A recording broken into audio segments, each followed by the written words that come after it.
સુરત જિલ્લામાં હવે ખેડૂતો લડી લેવાના મૂળ દેખાઈ રહ્યા છે। પાવરગ્રીડ કંપનીની સાથે સાથે સરકાર સામે મોરચો માંડવાની તૈયારી બતાવી છે। આગામી દિવસોમાં હજારો ખેડૂતો સાથે સંમેલન યોજી ટ્રેક્ટર રેલી યોજી કલેક્ટર કચેરીનો ઘેરાવ કરવાની ચીમકી ઉચ્ચારી છે।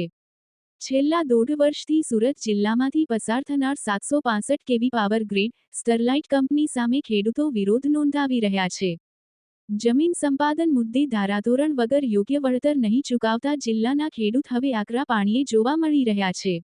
ત્યારે ઓલપાડ તાલુકાના ભાદોલ ગામે આવેલા ખેડૂતો સમાજ દ્વારા ખેડૂતો સાથે બેઠક યોજવામાં આવી હતી, જેમાં ઓલપાડ તાલુકામાંથી પસાર થનાર 765 હેવી લાઇનના વિરોધમાં હવે ખેડૂતોએ સરકાર સામે મોરચો માંડવાની તૈયારી બતાવી છે।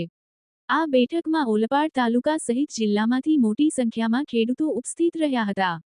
ગુજરાત ખેડૂત સમાજના પ્રમુખ જયેશભાઈ પટેલ દ્વારા ખેડૂતોને સંદેશ શક્તિ કળયુગે વાક્ય યાદ રાખી એને અનુસરવાનો સમય આવ્યો હોવાની વાત કરાઈ હતી। એમણે સ્પષ્ટ આક્ષેપ કરતા કહ્યું હતું કે કેન્દ્ર સરકાર તેમજ રાજ્ય સરકાર જ્યારે અદાણીને ફાયદો કરાવવા બેઠા હોય ત્યારે સંગઠિત થઈને લડવું એ જ એકમાત્ર વિકલ્પ રહ્યો છે। સરકાર ગમે તે પક્ષની હોય પરંતુ ખેડૂત સમાજ હંમેશા દુઃખના સમયમાં ખેડૂતોની સાથે ઊભો રહ્યો છે અને હંમેશા ઊભો રહેશે। તેમજ ઓલપાડ તાલુકામાં આવનારી દિવસોમાં ખેતરમાં ખેતી નહીં ફક્ત ઉદ્યોગો જ હશે, તેમજ ખેતરમાં આવતા સોલાર પ્લાન્ટો પણ ખેડૂતો માટે ચિંતાનો વિષય છે। ખેડૂતો સાથેની બેઠકમાં હવે આગેવાનો સ્પષ્ટ કહી દીધું છે કે હવે લડાઈ કંપની સામે નહીં સરકાર સામે છે, કારણ કે કંપની અને સરકાર ખેડૂતોને ગુમરાહ ગેરમાર્ગે કરે છે, જેને પગલે આગામી દિવસોમાં હજારોની સંખ્યામાં પ્રથમ બેઠક ખેડૂત મહાસંમેલન બારડોલી કેદારેશ્વર મંદિર ખાતે યોજાશે। ત્યારબાદ ટ્રેક્ટર રેલી મારફતે કલેક્ટર કચેરીનો ઘેરાવ કરવાની ચીમકી ઉચ્ચારી છે। ખેડૂતોની સાથે હવે મહિલાઓ પણ જોડાશે, તેમજ ઓલપાડ સુરતથી લઈને હવે દક્ષિણ ગુજરાતમાં આંદોલનને વેગ અપાશે। જગદીશ ભરવાડ, ન્યૂઝ 14 ઓલપાડ।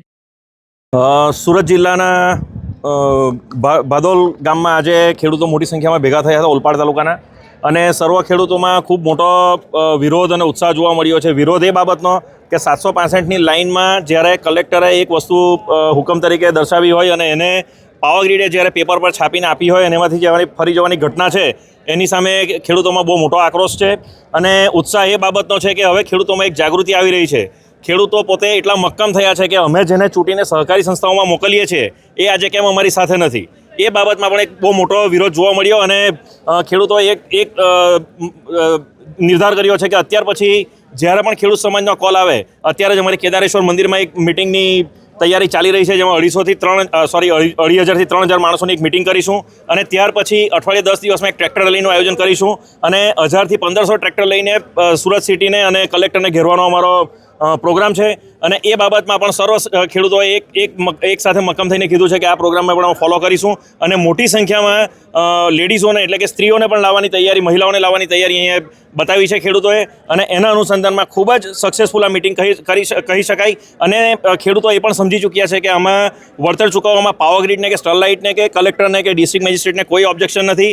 જે વાંધો છે એ સરકારને વાંધો છે અને સરકારને લીધે અમારું આ વળતર જે અમને નથી મળી રહ્યું એના માટે અમારે જે આંદોલન સરકાર સામે કરવું પડશે એની પણ અમારી તૈયારી છે અને મોટી સંખ્યામાં ભેગા થઈ સરકારને પણ પોતાનો ખેડૂત તરીકેનો પરચો બતાવવા માટે ખેડૂતો અહીંયા મક્કમ થયા છે। આજની મિટિંગ વિશે શું મિટિંગ હતી ને શું નક્કી કરાયું છે?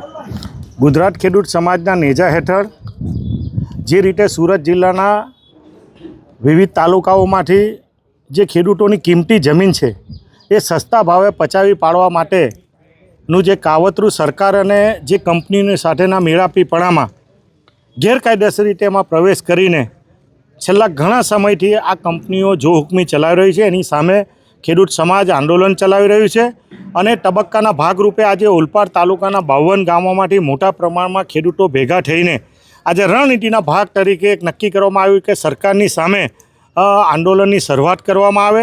આવનારા દિવસોમાં મોટા પ્રમાણમાં સુરત શહેરમાં ખેડૂતોની ટ્રેક્ટર રેલીની સાથે કલેક્ટર ઓફિસનો ઘેરાવ કરવાનો આવનારા દિવસોમાં કાર્યક્રમ નક્કી કરવામાં આવ્યો છે અને જે કોઈ કંપનીના ખેડૂતો પોતાના ખેડૂતોના ખેતરમાં જો ગેરકાયદેસર રીતે પ્રવેશ કરે તો એની સામે કાયદાકીય રીતે અને બળજબરી રીતે જો પ્રવેશ કરે તો એની સામે પણ લડત ચલાવવાનો આજની મિટિંગમાં નક્કી કરવામાં આવ્યું છે। આવનારા દિવસોમાં જો ખેડૂતોને યોગ્ય રીતે વળતર આપવામાં ન આવે તો મોટા પ્રમાણમાં આંદોલનની શરૂઆત આવનારા દિવસોમાં સુરત ખાતેથી અને ઓલપાડ ખાતેથી નક્કી કરવામાં આવી છે અને એના ભાગરૂપે આવતા રવિવારે બારડોલીમાં દક્ષિણ ગુજરાતના તમામ ખેડૂત આગેવાનો સહકારી આગેવાનોની એક મિટિંગ નક્કી કરીને લડવાની રણનીતિ નક્કી કરવામાં આવે. જયેશ પટેલ, પ્રમુખ ખેડૂત સમાજ ગુજરાત. આજે ભાદોલ ખાતે ખેડૂતોની મિટિંગ ખેડૂત સમાજ ગુજરાતના નેજા હેઠળ બોલાવવામાં આવેલી હતી અને ઓલપાડ તાલુકામાં જે અત્યારે હયાત લાઈનો છે એના કંડક્ટર ચેન્જ કરીને 765 કેવીનું કન્વર્ટ કરવા માટેનું આયોજન થઈ રહેલું છે. એ અંગે અને આવનારા દિવસોમાં આ બાબતે ખેડૂત સમાજ દ્વારા કયા પ્રકારના આંદોલન કરવાના છે એની રણનીતિ નક્કી કરવા માટે આજે ભેગા થયા હતા.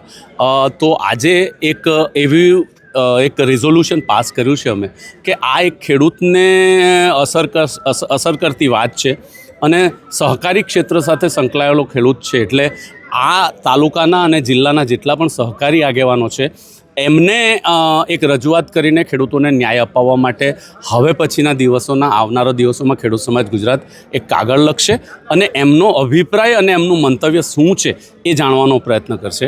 આવનારા દિવસોમાં સમગ્ર દક્ષિણ ગુજરાતને અસર કરતી આ લાઈનો છે એટલે દક્ષિણ ગુજરાતના તમામ જિલ્લાઓના આગેવાનોની એક મિટિંગ આવતા રવિવારે બારડોલી ખાતે ખેડૂત સમાજની ઓફિસમાં રાખવામાં આવી છે. એનું પણ એક આયોજન કરવામાં આવ્યું અને ખાસ કરીને ઓલપાડ તાલુકામાંથી અનેકો લાઈન જાય છે અને એના જે વાયરો છે એટલે કંડક્ટર ચેન્જ કરવા માટે એના કેવી ચેન્જ કરવા માટે પણ જે કંપનીની લાઈનો છે એ પ્રયત્ન કરવામાં આવી રહ્યો છે. એ બાબતે ખાસ આપના માધ્યમથી ખેડૂતોનું ધ્યાન દોરવાનું કે એને પણ ખેડૂતો કમ્પેન્સેશન મેળવવાને પાત્ર છે એટલે કોઈ પણ ખેડૂત આપના માધ્યમથી હું ખેડૂતને કહેવા માગું છું કે કોઈ પણ ખેડૂત જ્યારે પણ કોઈ કંપનીનો અધિકારી આ બાબતે કોઈ ચર્ચા કરવા માટે કોઈ કાગળો આપવા આવે તો એ કાગળોનો સ્વીકાર નહીં કરવો અને અમને વળતર જે આખા જિલ્લામાં જે રીતે મળવાનું છે એ રીતે વળતર મળે તો જ અમે કામ કરવા દઈશું. એ પ્રકારનું પણ એક આયોજન કરવાનું વિચારવામાં આવ્યું છે. આવનારા દિવસોમાં હવે આ આંદોલન સમગ્ર દક્ષિણ ગુજરાતમાં પ્રસાર થાય એ પ્રકારનું અમારું આયોજન કરવામાં આવ્યું છે.